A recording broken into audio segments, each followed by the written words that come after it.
it's truly the black as the bleeding, because before this chief of Kegat was shot dead, there was no court problem in the University of Benin. There was no court misunderstanding. There were no court clashes. So they just came to his hostel and shot him just like that.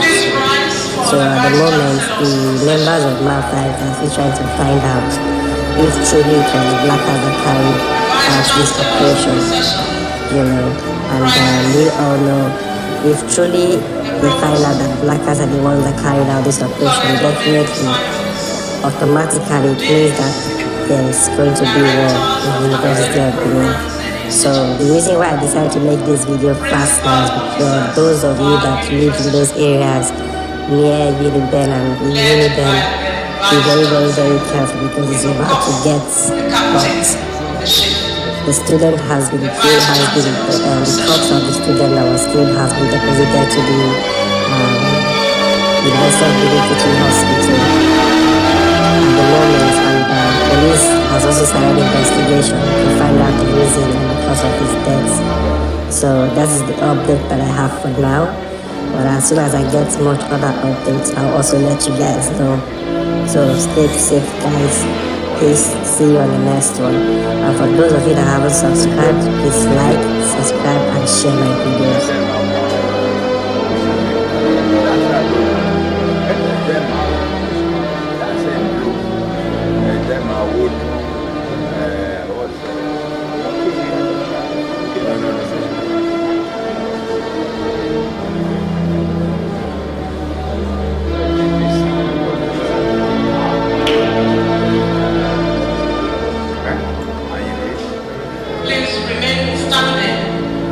The national anthem and the Univesity anthem.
Vice Chancellor, very distinguished Professor William Imweti and Salami, ably represented by the Acting Vice Chancellor, Professor Bunyamin Aide, former Vice Chancellors of our great institution and visiting Vice Chancellors here present, other principal officers of our university, the Provost provosts, deans, directors of academic programs and institutes, professors emerita, the inaugural lecturer, other professors and scholars here present, Your Excellencies, top government functionaries, Your Royal Highnesses, my lords spiritual, members of the family of the lecturer, greatest Univesity staff and students, invited guests, gentlemen of the press, distinguished ladies and gentlemen. It's my shared joy to welcome you to the University of Benin and this celebration of excellence at the 274th in the inaugural lecture series of the University of Benin. I thought we would applaud that. When I see renowned universities like the University of Jos, they are having their 104th and 105th inaugural lectures. But at the University of Benin, this is the 274th in the series. Thank you very much. And our lecturer for today is a professional par excellence. Don't mind me if I'm partial. She's very well known to me, an academic of exceptional candor, an eminent scholar, and professor of obstetrics and gynecology.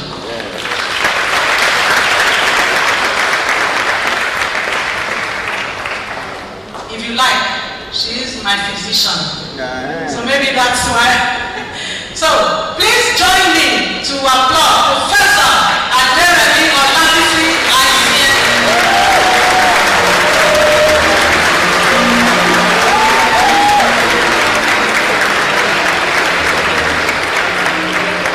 And the topic of lecture is, every woman deserves the right to deliver safely and be alive to plan her family.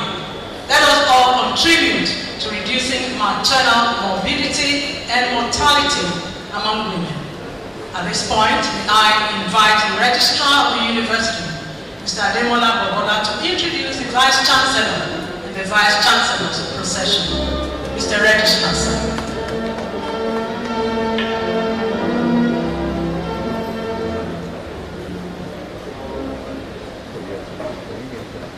Madam Vice Chancellor, distinguished ladies and gentlemen, kindly allow me to abide by the existing protocol, especially as established by the university's PR. It is my singular honor and privilege to present to this distinguished audience the #1 citizen of campus, the Chairman Committee of Vice Chancellors of Nigerian Federal Universities,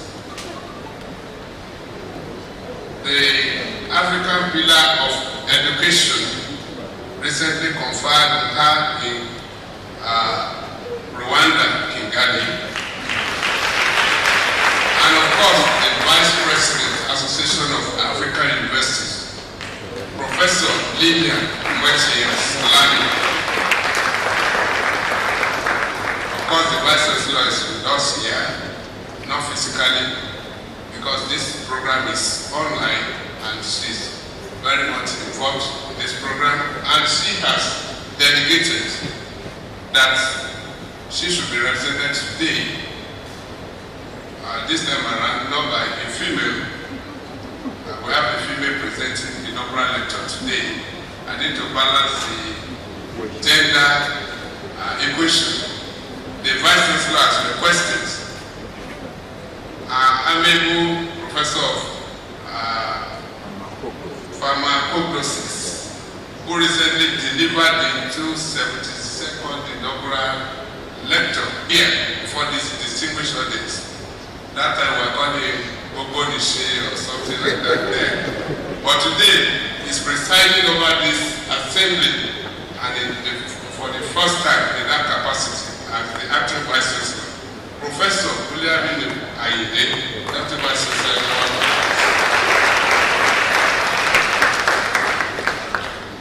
Of course, we have with us here a distinguished professor of medicine and a woman of reputable substance, Professor Mrs. Catherine Opawa, Deputy Vice Chancellor of Administration. The bursar is represented here by a very senior deputy bursar in the bursary, Mr. S.C. Aderemi. The custodian of our books and publication is Professor Luke Obasi, the University Librarian. On this other side, I've been led by a renowned professor of medicine, immediate past Dean, School of Medicine, Professor Wilson Sado, the Provost College of Medical Sciences. The Dean School of Postgraduate Studies is represented by Professor J.M. Omoyaki. The Dean of Struggle, Dean of Stress, pardon my calling him Dean of Struggle, Dean of Stress, but it's actually the Dean Student Affairs of this university, Professor A.C. Odawa. He knows what those acronyms means, especially these past days. Professor Osaro Giagwa is the post-dean of today and is the Dean School of Medicine. I believe Rice and Steel will be very plenty today because he is actually prepared for what happens after today's inaugural lecture. Dr. D.F. Mua is representing the Dean Faculty of Arts. Please pardon my pronunciation, I'm yet to graduate from the language school. Professor F.O. Agure is the Dean School of Basic Medical Sciences.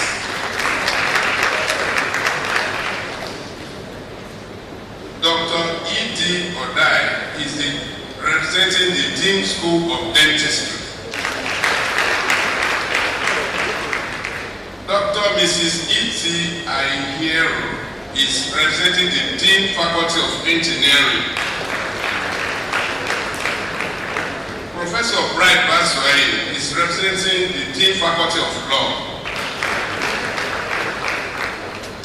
Professor A.O. Olabisi is representing the Dean Faculty of Management Sciences. And Dean Faculty of Pharmacy, Professor A.C. Opara is also here with us. The Dean Faculty of Physical Sciences, Professor J.E. Oseweka is here. Also, the Entourage Professor K.U. Omoyibo is Dean Faculty of Social Sciences. While the wall is still blocking, we know very soon the wall of Jericho will be broken. Professor Aigo is the Director Distance Learning Program of this university. Professor Yagwe is the Director Center for Entrepreneurship Development. Professor Hassan Oehina is the Director Center for Educational Technology. In fact, the wall will have to be broken very well before you see it, but blessed are those who have not seen and yet believe. We're in the season of Easter and resurrection. Dr. E.O. Ogato is the Director of IPAES, Nekewa Campus. Dr. D.O. Newu is the Acting Director, Center for Maritime and ICT.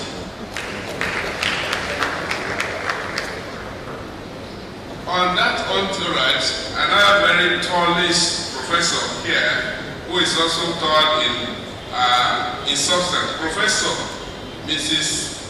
Ojiro Ibudu is the Director Center for Sustainable Development, FDD.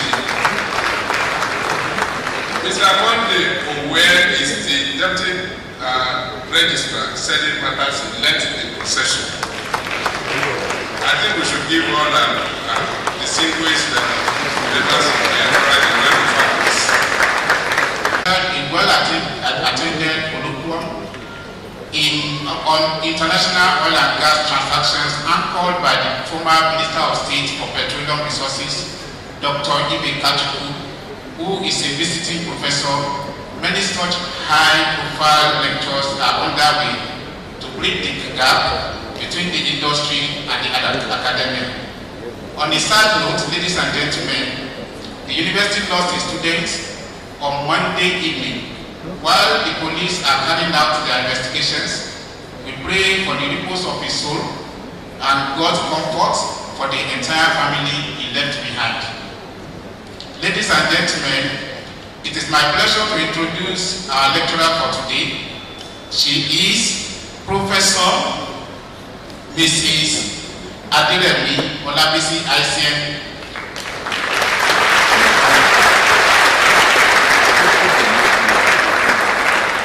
The title of our lecture is Every Woman Deserves the Right to Deliver Safely and Be Alive to Plan Her Family.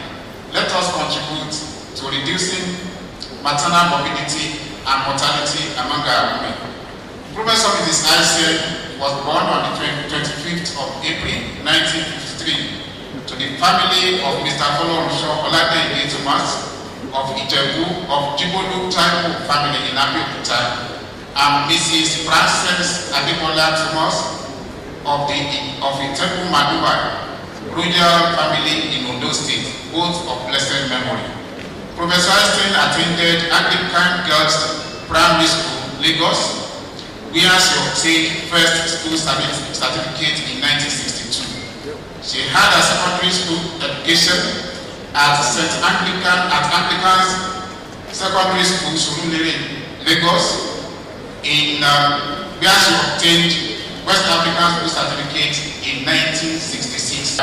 For a higher school certificate from 1967 to 1968, and another one between 1969 to 1970. Professor Aisien gained an admission into the College of Medicine, University of Lagos, Idiaraba, where she had an internship training at Lagos State University from 1976 to 1977. She subsequently served the mandatory NYSC at the Air Force Medical Center here in Benin City from 1977 to 1978.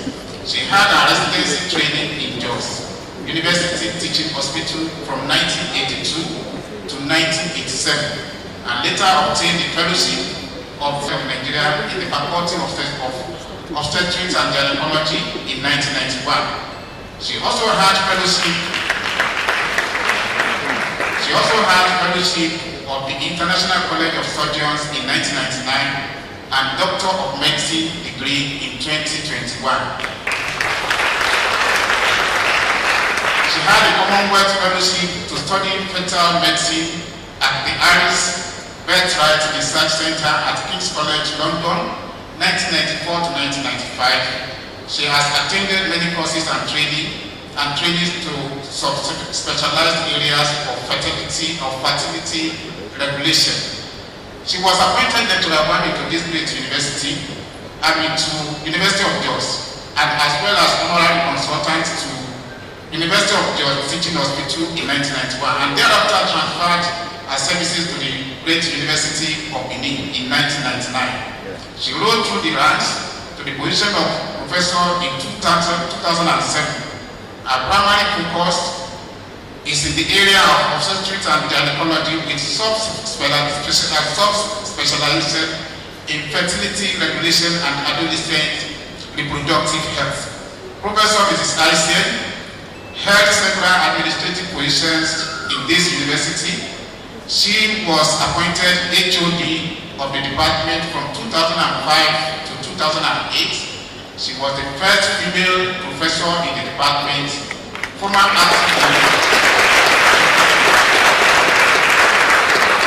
She was appointed acting dean from 2013 to 2015, acting dean of School of Dentistry 2013 to 2015. She was chairman University of Benin Admissions Board for several years, for about 7 years, from 2008 to 2014. Under 3 substantive vice chancellors, which is very, very rare for anyone to achieve in the university. it was able to make the university proud, because it was that time the university had won a kind of award from JAM, and the university became a reference point for good practices for other universities to emulate. She was chairman examination misconduct committee. I can go on and on, but because of our time, let's quickly go to the awards that she has received in the course of time.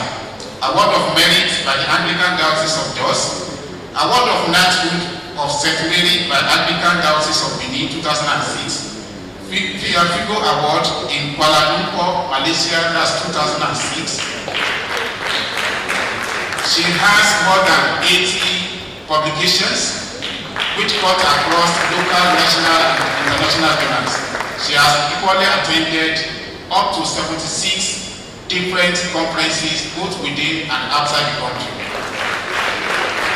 Professor Aisien belongs to several professional bodies, some of which include Nigerian Medical and Dental Council, Nigerian Fertility Society, African Fertility Society, Society of Gynaecology and Obstetrics of Nigeria, and so on.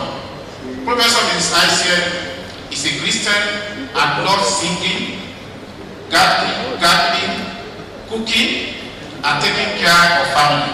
So if we eat and eat and eat today, it's because of the way she has brought up herself as a cooker. She's married to Brigadier General Benjamin Aisien, a maxillofacial surgeon, and their marriage is blessed with children and grandchildren. Ladies and gentlemen, it is my pleasure to invite Professor Mrs. Aderemi Olabisi Aisien, a professor of Obstetrics and Gynaecology, to the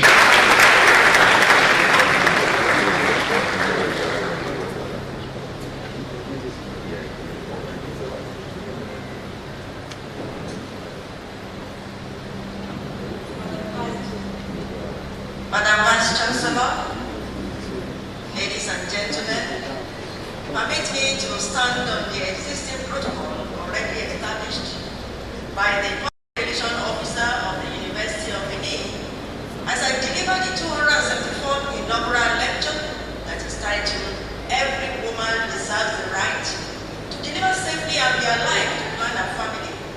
Let us all contribute to reducing maternal morbidity and mortality among our women. The outline of my lecture is as shown, and by way of preamble, I want to appreciate the Almighty God for the privilege of being alive today to deliver my inaugural lecture.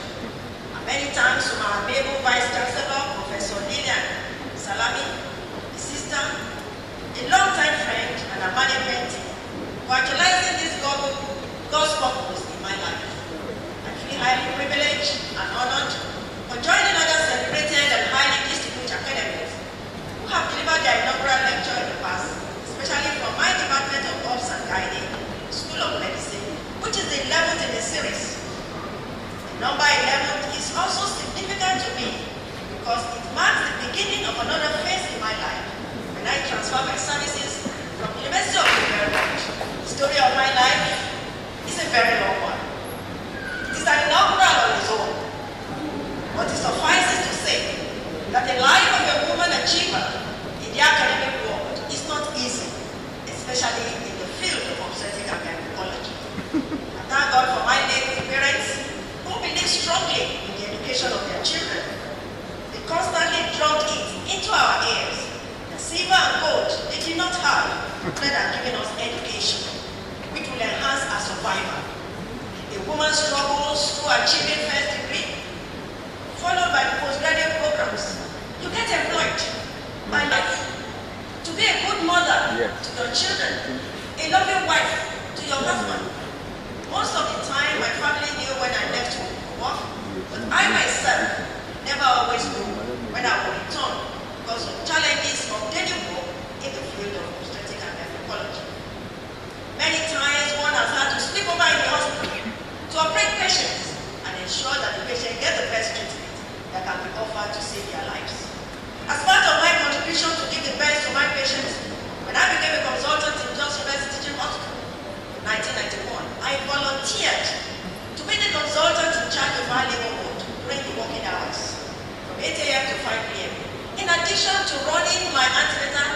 gynae clinic, including family planning clinic, operating obstetrics. I do not perish until I transfer my services to Univesity and teach. Most of the time, one works beyond working hours because bad patients were admitted from having their input in the management of their patient. No consultant took this action before me. And I doubt if anyone else has replicated that action in the place of justice. Thank you very much. And just praise God for surviving it all. I tell you all, it was not an easy venture.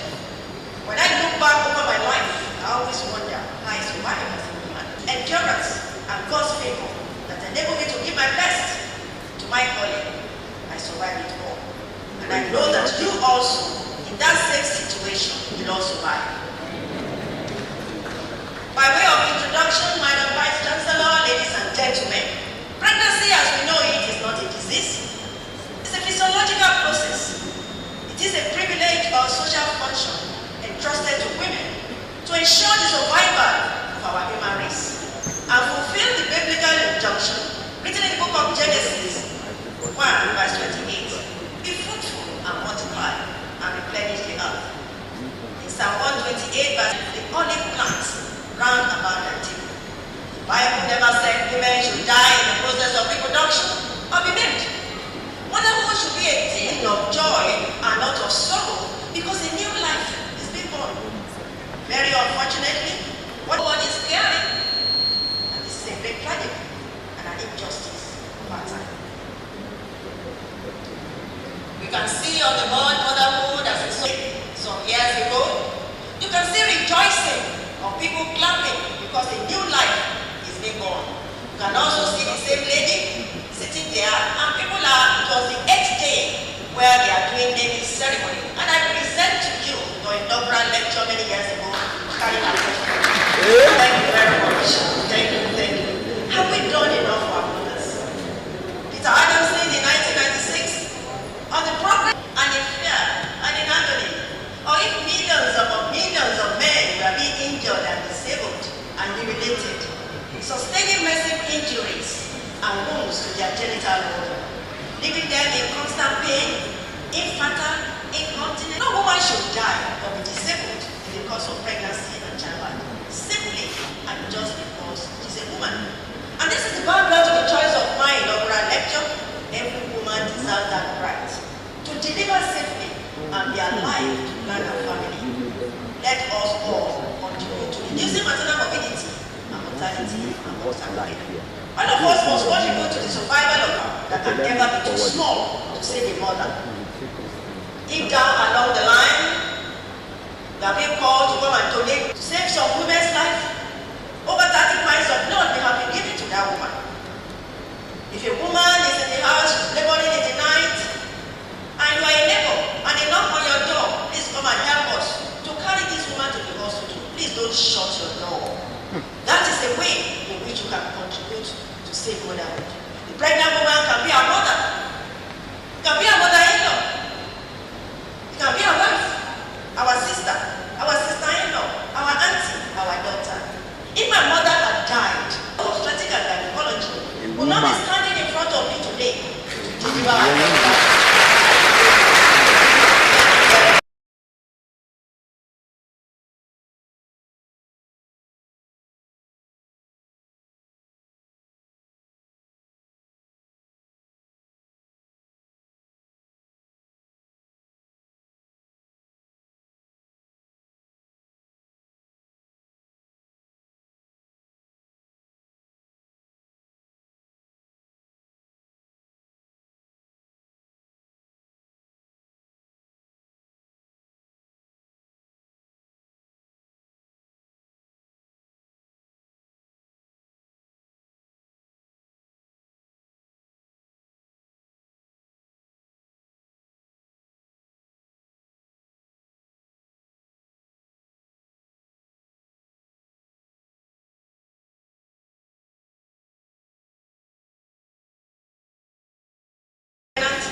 Labor or within 42 days of the termination of the pregnancy from any cause related to or aggravated by pregnancy. Such death would either be a direct maternal death or an indirect. But hemorrhage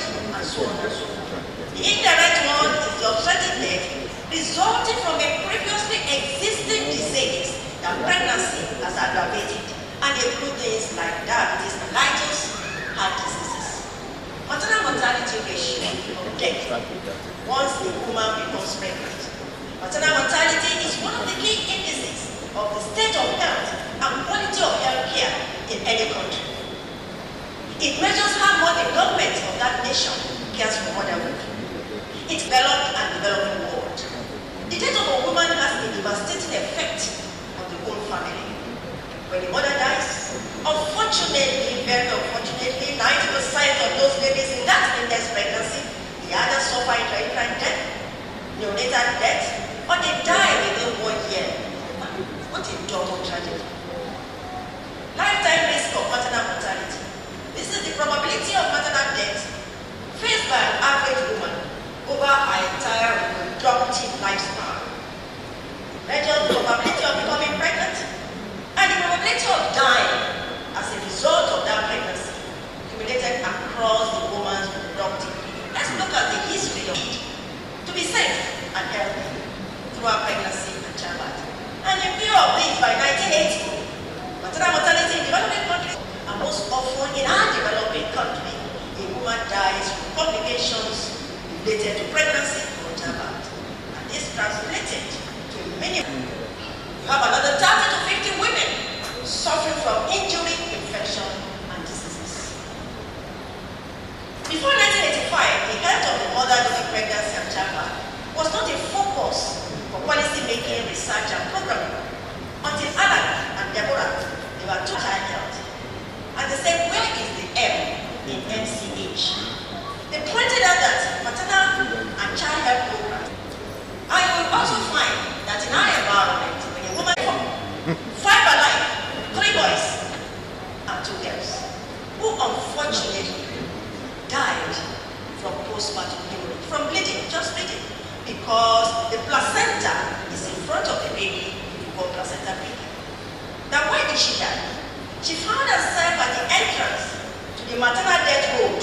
Remember, she has already had 7 children. With poor socioeconomic status, she had no education, she had no employment, and poor nutrition. She would still have escaped death with 7, if she had access to family planning information and services to stop childbearing when she no longer needed or wanted another child. Her problem was excess fertility, which we get today, which was her only contribution to society. Her status as a woman depended on her role as a mother. If she's not a mother, having so many children, then she's not a woman. Children were the only goods she could carry. You could see a mother there, she's pregnant too, pounding down for the family.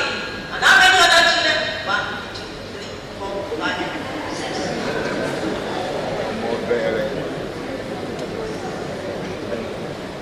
It's good to laugh. The story of Mrs. X will continue to be told until the road is cleared from the disgraceful health and human rights scandal of maternal death and disability. And now women in Nigeria and other developing world stay alive to plan their family with all our efforts. By 1994, Serena and Deborah at Columbia University, they published their paper Too Far to Walk, Maternal Mortality Contest. And it laid down for the first time 3 principal delays in the health-seeking behavior among the source of women. Type 1 delay is delay in deciding to seek care. And this accounts for about 40% of maternal deaths. Type 2 delay is delay in reaching an adequate facility and accounts for about 20% of the causes of maternal mortality. And type 3 delay is delay in receiving adequate care at the facility. And this accounts for about 40% of the causes of maternal mortality. Now, if we look at those delays in pictorial form, you can see this woman, the poor woman, everybody is carrying her up and down. She's supposed to deliver, she has not delivered. So much procrastination. There are witches and wizards from your mother's family that is delaying you from delivering this baby. The husband is not around, he has to give consent. The mother-in-law is telling them that, look, I deliver aid of your husband, why can't you deliver? And here she is there, this woman may be fitting, this woman may be bleeding, and she's there. And when they eventually decide that Bobo Michelle will not work, they to carry her. You can see the road in which she has to pass through. Remember that this one we have been going on for another 48 hours.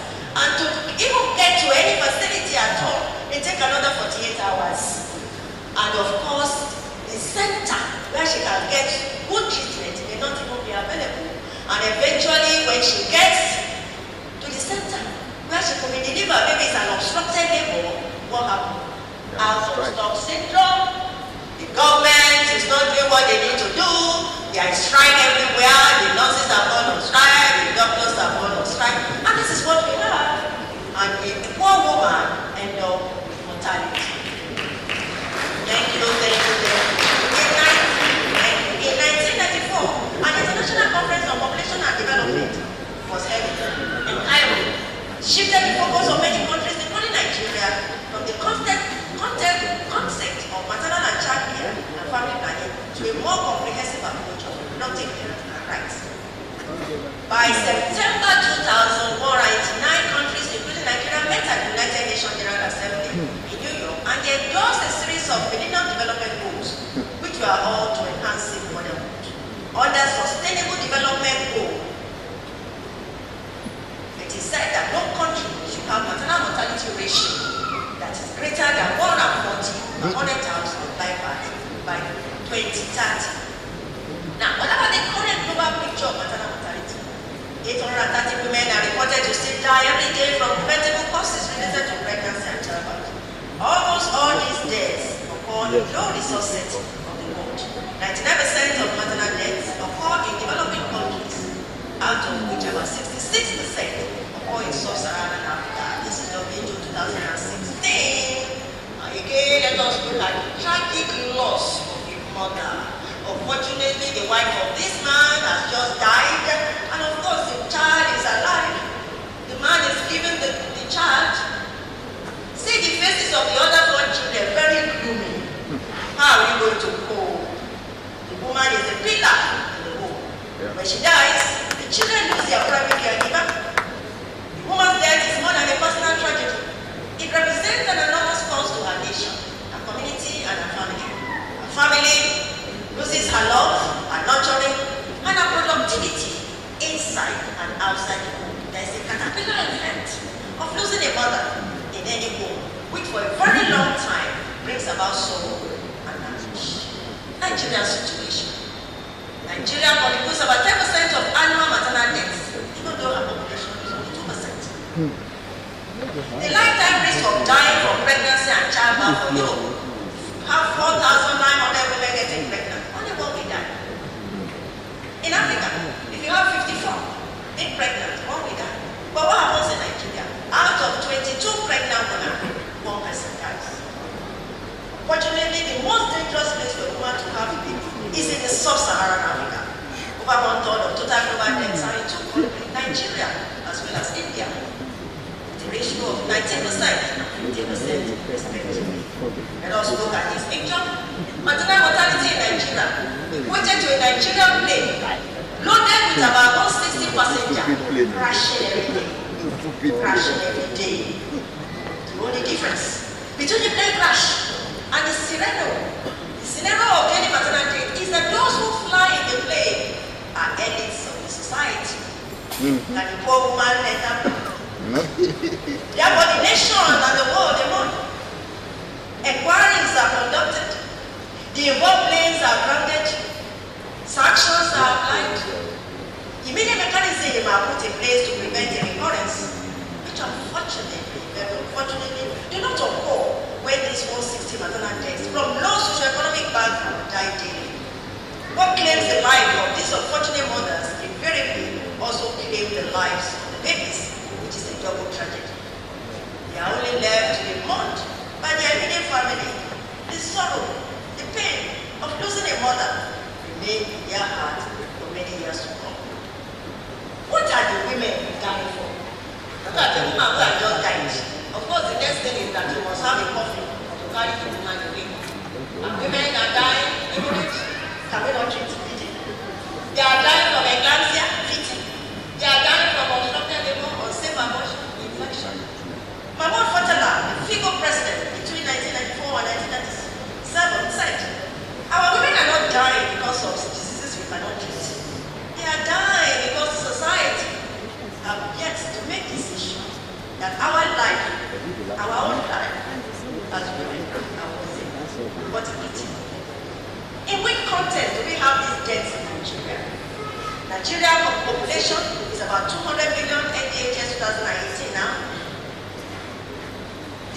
fertility is about 5.3. In other words, most women, they don't have 5 children, they do not stop. And we are growing at the rate of 2.7% annually. And it is said by the year 2050, Nigeria population will reach 379 million and will become the 4th most populous country in the world. That picture you are looking is the head of human being. You know, what we hear about is that we have go slow of leg. By then there will be go slow of leg. People cannot move. And that is what happened by the year 2030 if God keep us alive. The maternal mortality ratio is 576 per 100,000 NDHS 2013. Even though WHO in 2015 said our maternal mortality ratio is 814 per 100,000. Contraceptive prevalence is very low, 80%. Many people that are supposed to be using family planning are not using family planning. Of course, when they don't use family planning, you know what will happen. The unmet need for family planning was reported also as very high, 19%. There are many women, they are not just using the method, and yet they are living with their husband, they are living with their consort, and when they become pregnant, what happens? They don't want their pregnancy, they go and terminate pregnancy. And of course, such terminations are unsafe, and it leads to morbidity. Health indices in Nigeria that affect maternal health adversely, and that you find that only 57% of Nigerian women have for antenatal visit. Only 67% of Nigerian women have attendance by skilled birth attendants. And skilled provider during delivery, only 43%. Infant and child mortality rates are basic indicators of the country's socio-economic situation and quality of life. UNDP 2007.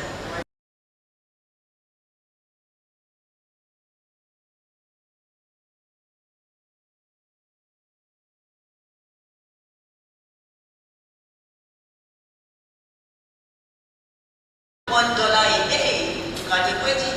The exchange rate now is about $1 to 800 naira. 62% of us are earning that salary. Madam Vice Chancellor, ma'am, ladies and gentlemen, a recent report of the WHO of maternal mortality shows that pregnancy is killing over 800 women a day. This is a report of 2020. Nigeria figure is over 1,000 maternal deaths per 100,000. This is a great challenge. And we ask ourselves, how long are we going to continue like this in our own dear country, Nigeria? Now let us turn and look at what family planning is. It is the information, the means and methods that allow individuals to decide freely, without coercion, if and when to have children. Many of us are used to this, which is a combined oral contraceptive pill that women take one a day. Besides it, the two of them here are injectable. The top one is the Noristadal, which the woman takes every 2 months. The lower one is the Depo-Provera every 3 months. And of course, you have the implant. This one is Aderemi. The duration of action is about 5 years. Then you have Implanol, 1 rod, duration of action 3 years. Then we also have on the board. This is Implanol. Position where it is inserted, and then you have the common one, the IUCD inside the uterus. You have the male condom, and then the female condom. Now let us look down here. This is the permanent method of sterilization being shown here. Now, in the female sterilization, it is the tube of the woman that is tied. Woman is not castrated, she still has her egg. The uterus is not torn over, as people assume. She can always see her menstruation. Now, the same thing with the men. It is the vast difference on either side that is tied. The man is not castrated, and the man will always feel a man because the androgens keep on in circulation. The benefits of family planning. Family planning saves lives. Although pregnancy and childbirth are natural phenomena, many pregnancies pose serious health risks for mothers and their children. Specifically, pregnancy characterized before the age of 18. You begin to have children before the age of 18, what we call too early, or after the age of 35,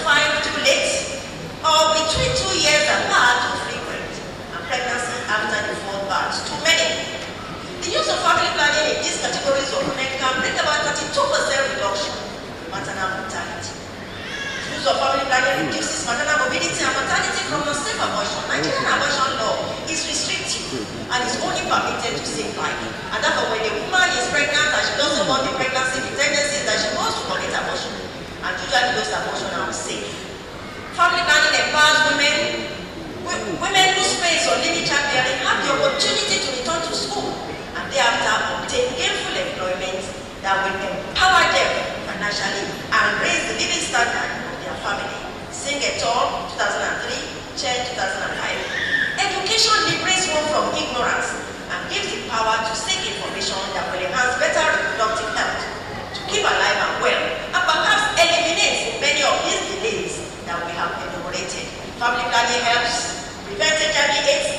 Family planning promotes gender equality, economic growth, and social development of the nation.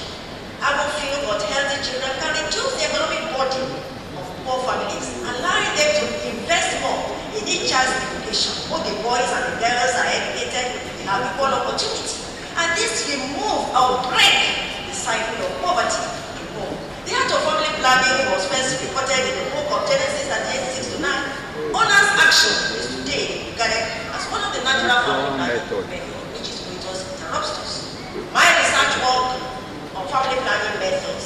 Now, one of the reasons why women don't like to use family planning is because they are worried about their health. But I have good news for you because of some of the studies that I have conducted. Now, intrauterine contraceptive device, particularly a duration of action is 10 years. It's a long-acting reversible method. It can be inserted within 48 hours after delivery, that is postpartum IUCD insertion, Aisien 2018, and as an integral procedure for weeks postpartum, Aisien 2007. Madam Vice Chancellor Ma, ladies and gentlemen, correcting misconception, IUCD does not cause cancer. It doesn't cause bad defect. It does not walk around the body. There is no delay in fertility after removal. It, however, does not protect against transferally transmitted infection, coupled at risk once you use condom. Our study on acceptability and effectiveness of IUCD in PPTH in 2007 showed that out of over 6,000 acceptors of family planning, 42.9% accepted IUCD. And this was the prominent method that was used. The mean age of the women were 31, and many of them have already delivered 4 children. Continuation rate was very high. The failure rate was only 0.3%, which is less than 1%. IUCD was found to be acceptable and effective method with minimal side effects, and it is recommended for continuous use by clients of contraceptive method. Non-planned contraceptive method, implant duration of action is 7 years. Our study of Aisien in 1993 looked at the effect of non-planned contraceptive subdermal implant on serum lipids and lipoprotein. I want to say that the concern about HDL cholesterol revolves around the well-established inverse relationship in the development of myocardial infarction. And what do we find? Non-planned did not constitute additional risk factor for cardiovascular disease in that study. Evaluation of menstrual and rheumatological indices of non-planned receptors. Non-planned users reported menstrual abnormality, yes. With concern, however, for developing anemia. Conducted at 3 studies, Aisien et al. 1999, Aisien et al. 2000, Aisien et al. 2002. We evaluated the menstrual and rheumatological parameters of non-planned receptors at various times and found that in spite of that menstrual abnormality, the plaque cell volume of these women increased. And we concluded that in spite of this aberration in menstruation, non-planned reception we are not predisposed to. Potential acceptors need correct information to avoid unnecessary discontinuation for fear of becoming anemic. Now, because of this bleeding problem, we also look at the hemostatic function in non-planned users. Aisien and Olabisi 2009, and the conclusion of that study is that 36-month studies show that non-planned had no deleterious effect on hemostatic function of the acceptor. The plaque cell volume increased, which is a non-contraceptive benefit, and it was 40% effective. No woman got pregnant. We also looked at how women on non-planned handle glucose. How they handle glucose. Sage, Aisien et al. 2000. And the conclusion of that is that the oral glucose tolerance test result that we got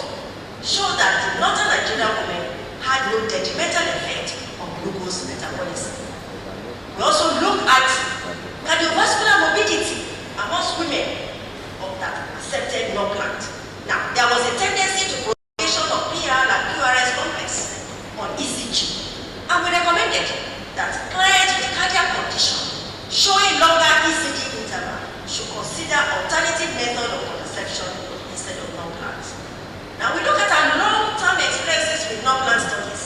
Our 3 long-term experiences: safety, efficacy, and acceptability of non-plant in just 3 years. Aisien in 2004. Contraception with nebulogestrous subdermal implant in Unicity, a 12-year review. Aisien or Rosalie 2007. Experience with non-plant at a Nigerian teaching hospital in 21 years analysis. Aisien in 2010 have all conclusively shown that non-plant subdermal implant was an effective, reliable, safe, and acceptable method of contraception among its acceptors, despite its minimal side effects. And we recommended for use for clients for family planning. The report of the study are used to counsel clients to allay their fears about health issues in implant contraceptive. Implant non-contraceptive implants. Duration of action 3 years. Madam Vice Chancellor Ma'am, Implanol as a method of contraception has also been exclusively studied by this inaugural lecturer. In this study, Aisien and Olabisi 2010, we look at the safety, efficacy, and acceptability of Implanol.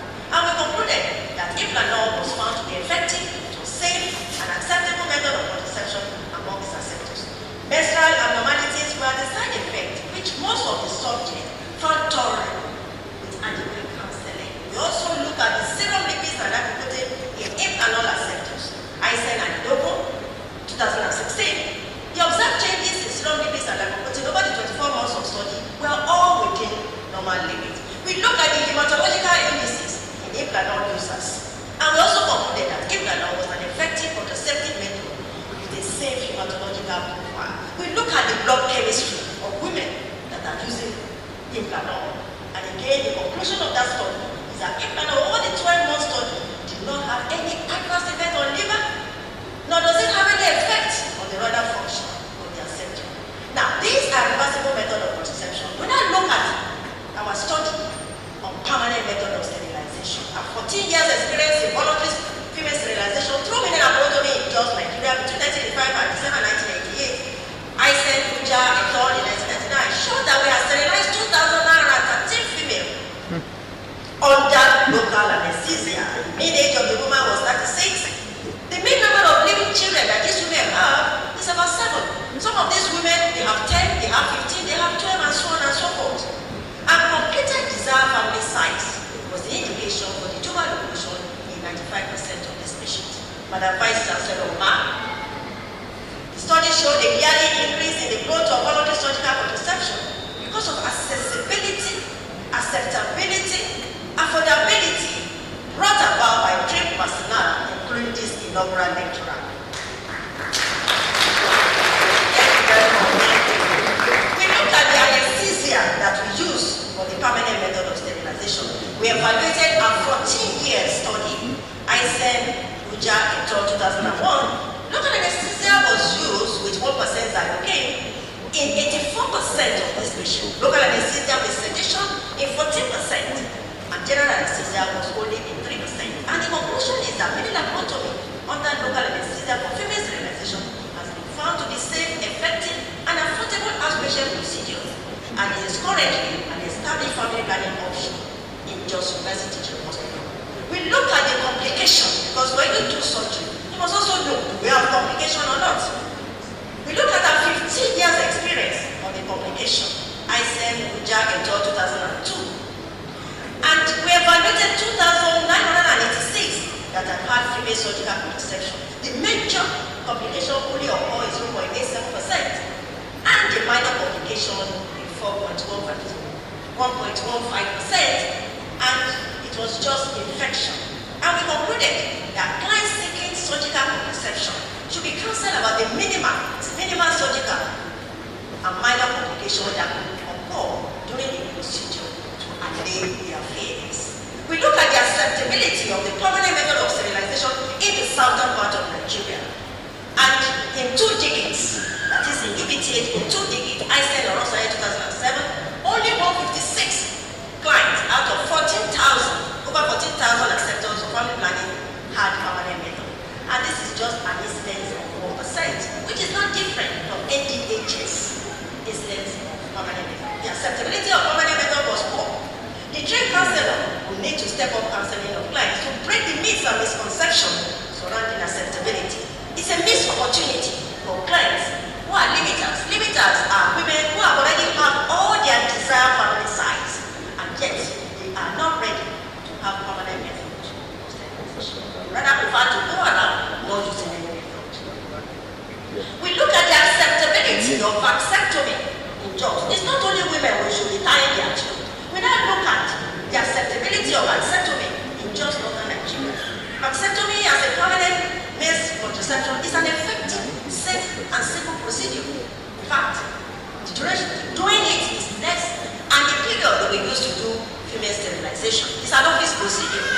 Its acceptance in Nigeria has remained very poor. A study on acceptability of vasectomy in Jos, Aisien 2004, reviewed 3,785 sterilizations performed in 16 years. Out of these, 99.7% were female sterilization and only 0.3 were vasectomy performed under Olabisi. Male sterilization is the neglected method of permanent method of contraception because of male attitude. The men are afraid that vasectomy will hurt their sex lives. Remember when I was showing you that picture? I said we don't castrate. It's only the vast difference on either side that are tied. The misconception that is not true. This is because the river will continue to flow, but devoid of fishes. The women themselves found to be guinea pigs and have female sterilization rather than their husband having vasectomy because of fear of losing libido by their husband. A fear, a misconception that are fallacies. My contribution to safe motherhood studies of maternal mortality, a 17 years review study, Aisien 2005, determined the magnitude and trend of maternal mortality ratio in North Central region in Nigeria before and after the launch of safe motherhood in Abuja in 1990. 284 maternal deaths occurred among over 38,000 deliveries, and the maternal mortality ratio we got was 733 per 100,000. The causes of death that contributed to death included eclampsia, safe abortion, and the factors that were responsible are early teenagers, older women, and illiteracy. Now we had other studies. How safe is motherhood in Nigeria? The trend of maternal mortality in a tertiary health institution, Aisien 1999. Maternal mortality among adolescent women in Jos, North Central Nigeria, Aisien 2005, had documented similar findings. And we said that in the face of deteriorating health system, safe motherhood was becoming a difficult task to achieve. It was becoming a mirage. We have evaluated the primary healthcare sectors. Federal Ministry of Health, through the state and local government, established primary healthcare centers in all local government areas of the country. And the aim was to achieve a substantial reduction in maternal and perinatal death. We audited the primary healthcare in Jos, Sage, Daru, Aisien 2005 because of the high avoidable maternal death occurring in our unit as a result of late referral from these primary healthcare centers. Two major findings resulted from this study. About 1/3 of the pregnant women receiving antenatal care at the primary healthcare center were patients with high-risk pregnancy. Secondly, the standard of antenatal care at the primary healthcare study fell short of the required level and represented a mixed opportunity to impact on the poor maternal and perinatal health statistics in the area. And we concluded that the staff that are providing these services in the primary healthcare will need to undergo update courses regularly to improve their knowledge for them to be able to contribute meaningfully to safe motherhood. My contribution to capacity building of service providers in reducing maternal mortality. FIGO, SOGON, Saving the Mothers and Newborn Health Project was an initiative of FIGO in collaboration with SOGON. And the aim of the project was to reduce unacceptably high maternal and newborn mortality. The objective measurable indicators were reduction in case fatality of eclampsia, postpartum hemorrhage, obstructed labor, and neonatal asphyxia. I coordinated the activity in University of the Teaching Hospital Univesity in Edo State. Now, we preceded that study by doing a needs assessment in 2005-2006. We trained doctors and nurses that are over 110, including obs and gynae doctors in OIT department in emergency obstetric care. From the needs assessment, the maternal mortality ratio for 2005-2006 was 2,414 per 100,000. And from the study, the maternal mortality ratio was still very high, 1,715. And our conclusion is that in spite of the SMNA project of training service providers from some of these clinics, maternity homes, and hospitals, where we got referral, the patients, however, still got to be treated when their condition were already very bad. And statistics continue to reflect the problems in our state. It is, however, gratifying to know that nobody died of obstructed labor. You can see some of the people that were trained in the front row are the trainers. And Professor Stafford came from FIGO to evaluate the program. IPAS project training, I had to get funding to train about 270 house officers on post-abortion care. Now, the house officers are the frontline doctors when you go for their NYC. And it will be unfortunate if they are there and they have a patient that has incomplete abortion and they cannot manage the case. That was the reason for that training. The gender health project, capacity building of service providers. As part of my contribution to the quality of care, build capacity and upgrade the knowledge of the skill of service provider, I got a 2-year grant between 2003-2004 from a gender health and NGO with funding from USAID. And the beneficiaries were 5 local governments here, Ebo, Oredo, Obia, Gubawa, Imonde, and Unity. The activity carried out, we are training on infection prevention practices. Now, I instituted training in infection prevention practices 17 years earlier, before the pandemic of COVID-19. Our studies, thank you very much, our study in Aisien 2006, risk of blood splashes, and another study have all demonstrated the importance of infection prevention practices in hospital setting. We train doctors and nurses from those local government areas, including our doctors and nurses in UBTH. We also conducted training, many laboratory training, so that we can have more trainers to do permanent method of sterilization. We did training of trainers workshop, and this was to enhance training and service delivery. We had client-oriented and provider efficiency training. When we are giving services, it's supposed to be client-oriented and provider efficiency. We had training there. We also had training on post-abortion, of postpartum IUC training.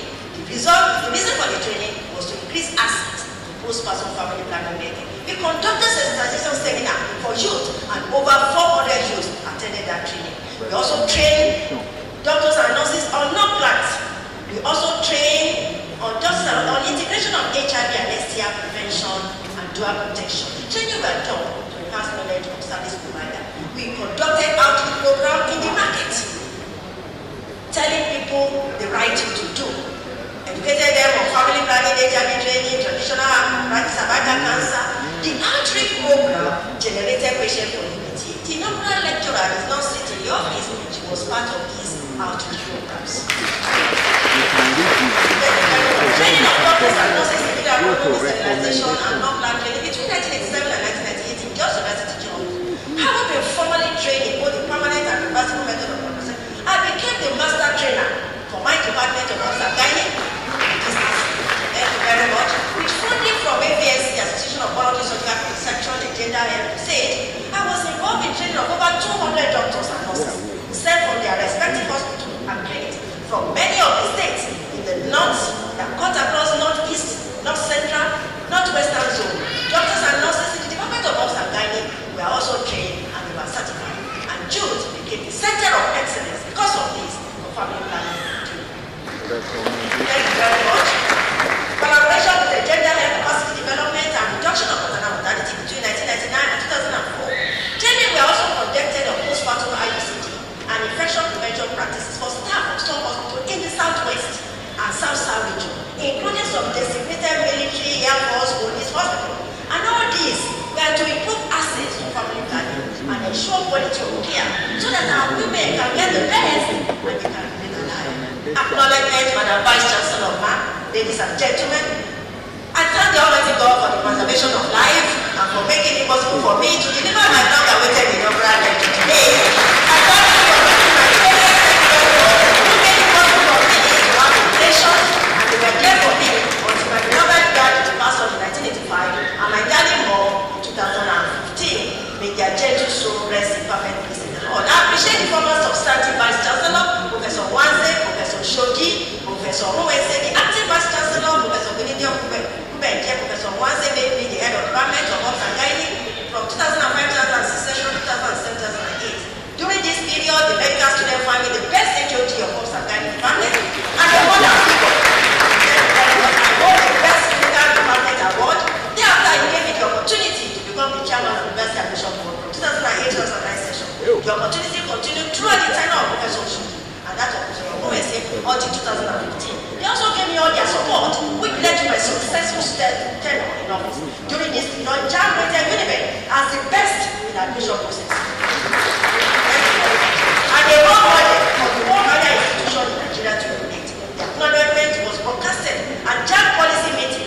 attended by loud ovation in Idris Abdulkadir Auditorium of NUC. I thank the Deputy Vice Chancellor, Professor Okoya Ezemoye Okoye, Past Registrar, Mrs. Okowodo, a sister and a good friend who gave me maximum support as admission chairman during her tenure. She's here seated. Mrs. Oshobi, she's also here seated. The past provost, Professor Yahweh, Professor Biasu, the deans of faculty, School of Medicine and Dentistry, Director of Institute, Chairman of Committee, especially Professor Babikole, Professor Aderemi, Professor Okowodo, Professor Okowodo, GMK, Mrs. Tayo, Mr. Zuma, Seneca, for their support during my tenure as chairman. All faculties, schools, institutes, representative names too numerous to mention, but captured University undergraduate admission program published between 2008 and 2014. I thank you all, Madam Vice Chancellor. Permit me to recognize some of the members of the UAP who contribute to my success story. Some of these people are also seated here. We can see Professor Hazard is here. He is here. We will read the book. We will read the book.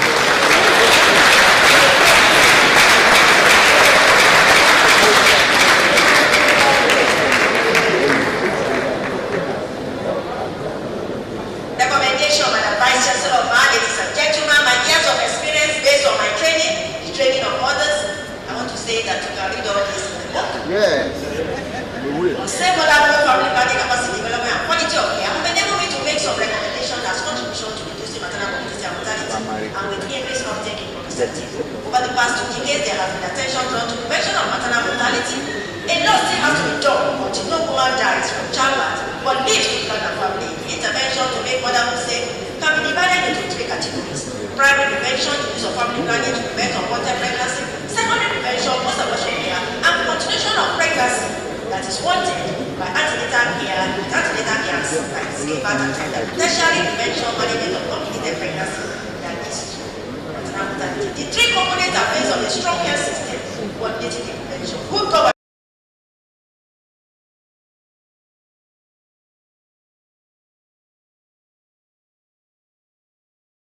that give rise to the reason why preventing measures to reduce maternal mortality in many countries in Africa are not done. There's essentially lack of political will and commitment on the part of the government at national and state level to fund and ensure the implementation of all best practices that will make motherhood safe.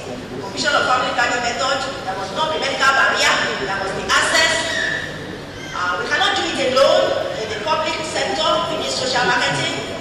Understanding access through method mix, take access to youth, and so on and so forth. Now, payment for maternal and prenatal services. Let me conclude. Madam Vice Chancellor, ladies and gentlemen, in spite of challenges, motherhood should be safe.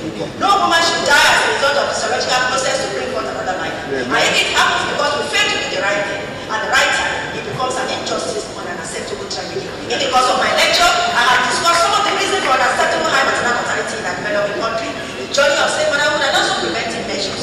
My contribution to research in family planning, safe motherhood, and capacity development to reduce motherhood. Making motherhood safe is the responsibility of all of us. We should all be safe to care so that the pregnant mother can deliver safely to continue to plan her family. You can see this picture of the mother and the baby.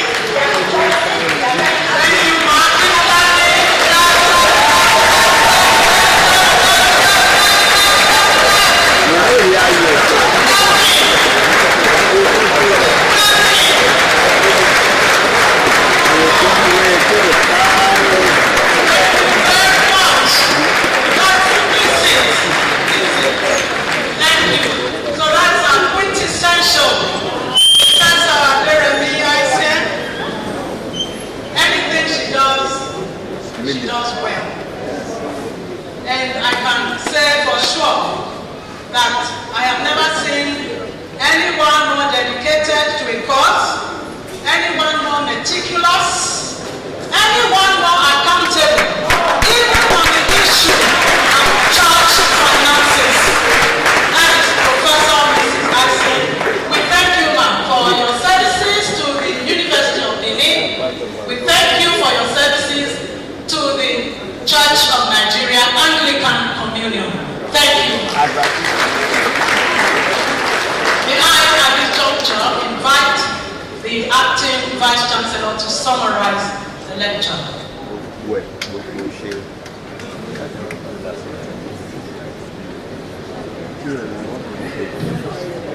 Ladies and gentlemen, no doubt we have had a very beautiful lecture, a very beautiful evening. You agree with me?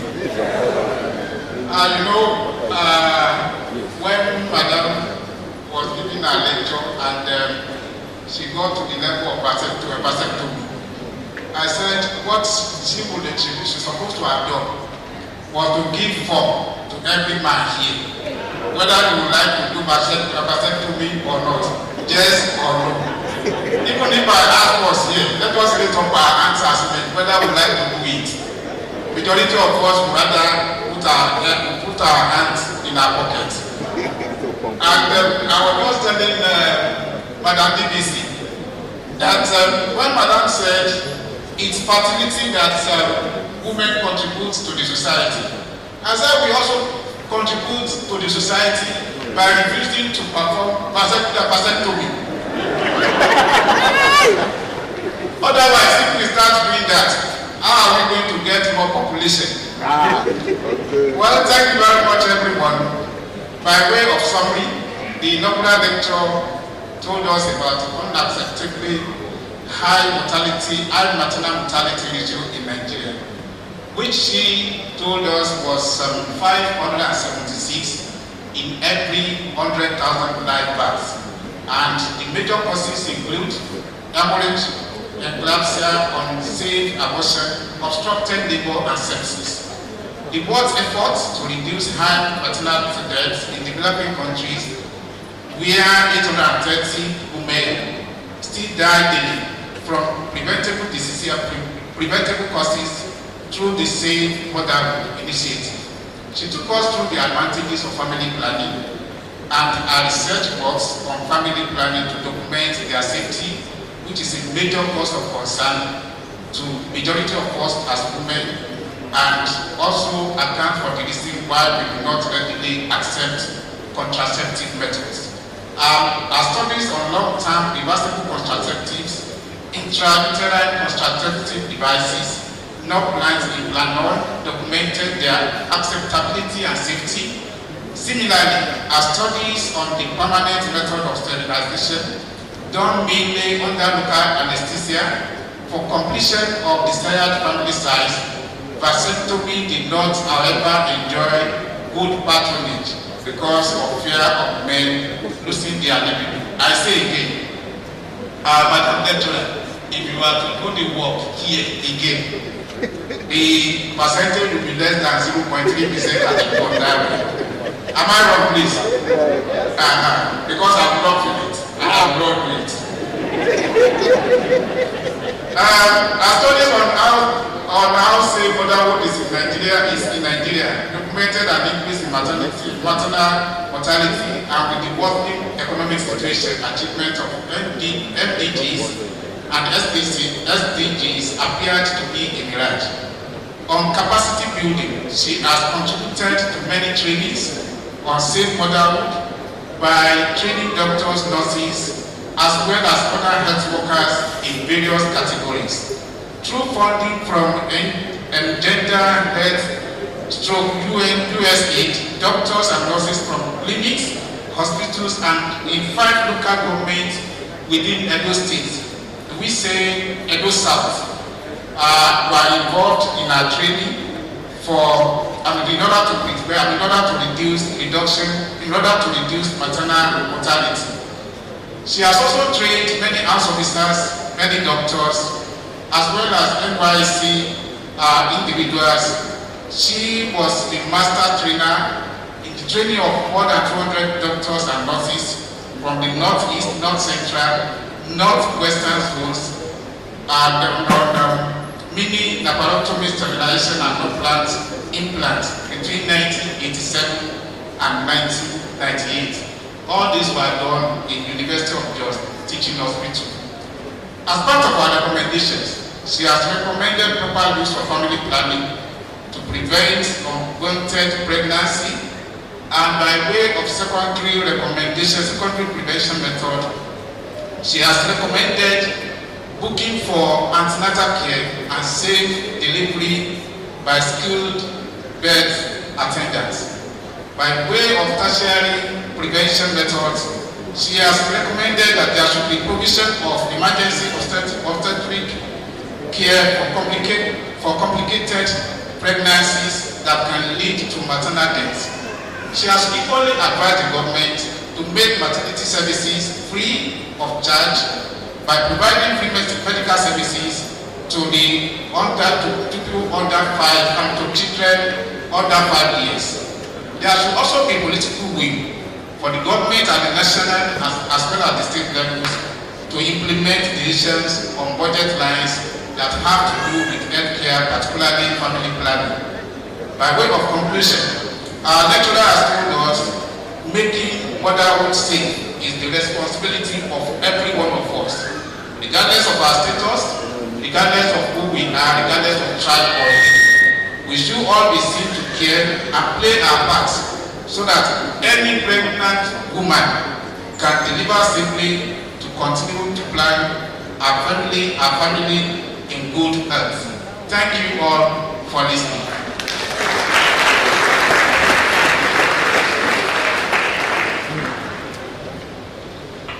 Thank you, sir. The immediate family members of the lecturer, please come on stage as the acting Vice Chancellor decorates her, and then there will be a photograph. Immediate family members, please.